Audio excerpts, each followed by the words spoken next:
Сәлем достар, көрермендердің сұрауы бойынша жылдам көліктердің екінші бөлімі. Біз сіздер назарларыңызға әлемдегі ең жылдам 4 көлікті ұсынатын боламыз. Bugatti Veyron супер спорт автокөлігі. Максималды жылдамдығы 429 км/сағат, ал көліктің 8 литрлік қозғалтқышында 1200 ат күші бар. Құны $2,400,000 тұрады. Ал қарапайым Bugatti Veyron сипаттамасы мынандай.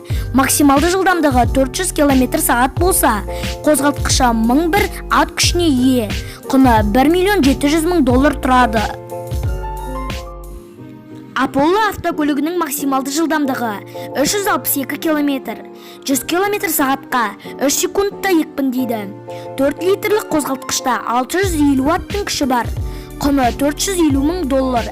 Әлі ешкім тексеріп көрмеген. Бірақ өндірушілердің айтуы бойынша, Apollo'ны туннельде аяғы жоғары кейпінде сағатына 305 шақырым, тіпті одан да жоғары жылдамдықпен жүре алады екен. Aston Martin 177 максималды жылдамдығы сағатына 354 шақырым, 100 км/сағатқа 3 секундта екпіндейді. 7 литрлік қозғалтқышта 750 ат күші бар. Құны $1,850,000. Әдемілік пен күшті көрсететін көліктің жалпы 77 данасы шығарылған.